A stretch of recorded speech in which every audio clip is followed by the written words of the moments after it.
Ito guys, panoorin natin itong kababayan natin guys na si Miss Alinette Goldfire. Wow. Ang ganda ng boses.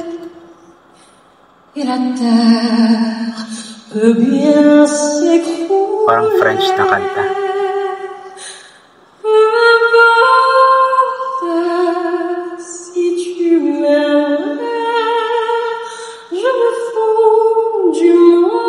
Grabe, ang sarap pakinggan, ang sarap.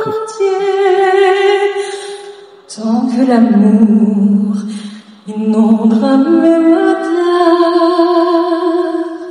tant que mon corps frémira sous tes mains, peu importe les problèmes, moi Grabe, parang naiiyak ako sa kanyang kanta.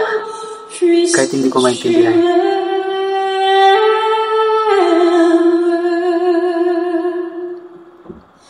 J'irai jusqu'au bout du monde, je me ferai teindre en blonde si tu me le demandais. J'irai décrocher la lune, j'irai voler la fortune si tu me le demandais. Je renierai ma patrie, Kakaiyak. je renierai mes amis si tu me le demandais.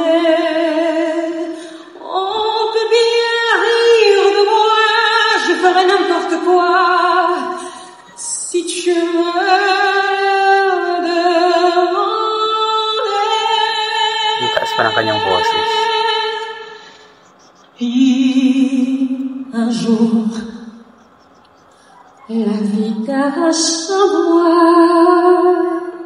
Si tu meurs, que tu sois loin de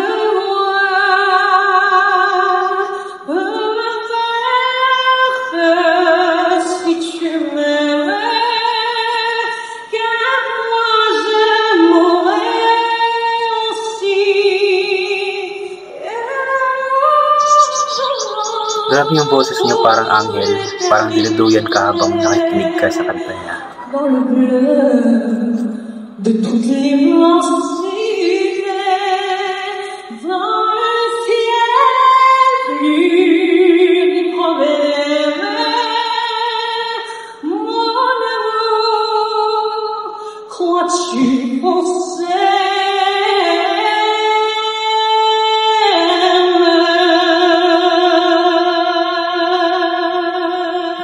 Nakakabilib itong kababayan natin. Talagang sumisikat or nagsasucess sa ibang bansa.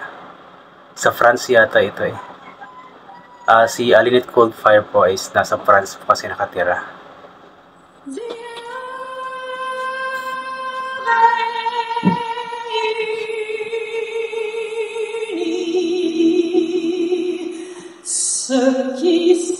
Iyak na yung nasa likod.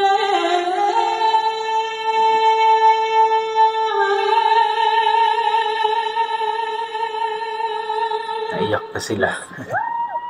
Yun o, nakakatuwa lang diba kasi standing ovation. Galing.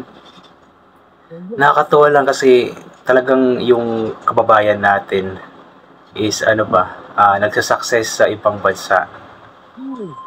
At kumanta sa harap ng mga foreigners, mga French yata ito sila. Ang galing niya. Naiyak pa nga yung nasa likod niya. Ayan.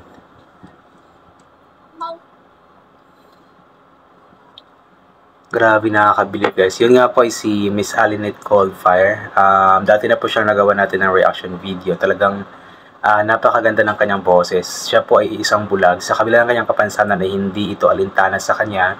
At talagang yung kanyang pangarap na maging isang singer ay talagang pinush niya. At doon nga po sa France Got Talent ay I believe nag-third runner-up siya doon or nag-third place siya doon. At yun, nakakabilib lang. Yun, nakita nga po natin nag-standing ovation yung mga foreigners. Nakakatuwa lang yung makita natin yung yung kababayan natin, isang kababayan natin na may kapansanan na nagpe-perform sa harap ng mga foreigners at tinayuan pa, nag-standing ovation pa sila. Napakaganda din naman kasi talaga ng boses ni Miss Alinette Coldfire. Nakakaiyak din yung kanta kahit na hindi ko maintindihan yung lyrics ng kanta, pero the way siya kumanta kasi may emotion talaga galing sa puso, kaya talagang nakaka-touch ng puso, nakakaiyak. Kaya good job sa iyo, Miss Alinette Coldfire.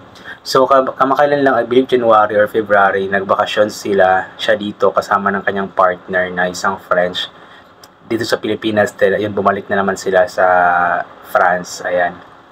So nakakatawa lang talaga guys, isa nga po si Miss Alinette Coldfire sa napakarami nating mga kababayan, or isa siya sa mga may kapansanan na kababayan natin na nagsasucess talaga. Kasi sa mga katulad ni Miss Alinette Coldfire, yung mayroon siyang kapansanan sa kanyang paningin, hindi nakakakita since birth or inborn, talagang biniyayaan din sila ng ibang kakayahan ng ating Panginoon. Kumbaga, kahit na may kakulangan sa kanila, which is kakulangan sa kanyang paningin, ay biniyayaan siya ng ating Panginoon ng napakagandang boses. At yun nga po ay kanya nagagamit para mag-entertain ng mga tao. At ibinabahagi talaga niya ito, hindi siya nahihiya kahit na hindi siya nakakakita.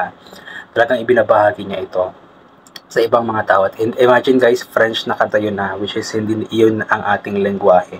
Pero kahit na hindi nakakakita si Miss Alinette Coldfire, hindi nakakabasa, pero na-memorize niya yung kantang iyon. Kaya nakakabilib talaga si Miss Alinette Coldfire. So kaya sana po supportahan po natin ang kanyang Facebook page na Alinette Coldfire guys, kasi marami siyang mga cover songs doon. At talagang mamamangha ka sa kanyang boses talaga na napakaganda, napakalamig na boses, para kang dinuduyan sa kanyang boses. At meron pa siyang kanta dati or cover song dati na nagtutunog siya, Celine Dion. Kaya i-support po natin na itong kababayan natin guys na unti-unting sumisikat ngayon sa ibang bansa. Ayan po. So yun guys, I think hanggang dito na lamang po itong gagawin ko na reaction video. So thank you so much po sa lahat ng mga palaging bumabalik sa aking YouTube channel. Inulit ko po palagi na ugalin po natin madasal na pasalamat sa lahat ng mga bagay na ating natatanggap kahit na hindi po natin ito hinihingi. Kasi nga po lahat ng mga bagay na meron tayo ay kaloob sa atin ng ating Panginoon, at wala ang mga bagay na ito kung hindi dahil sa Kanya. And always bring payong, kapote, or anything na pwedeng maging protection sa katawan kapag lalabas po tayo. Nang sa ganoon, kapag mainit po yung sikat ng araw ay hindi po tayo mainitan, or kapag biglang umulan ay hindi po tayo mababasaan ng ulan. And always take vitamin C para maboost ang ating immune system at hindi po tayo matatamaan agad-agad ng kung ano-ano mang mga sakit-sakit. Ayan. So yun guys, iulit ko hanggang dito na lamang po itong gagawin ko na reaction video. So always po tayo mag-ingat, always mag-pray, always maging mabuti, maging mabait. Ayan. So God bless po sa ating lahat at bye for now po.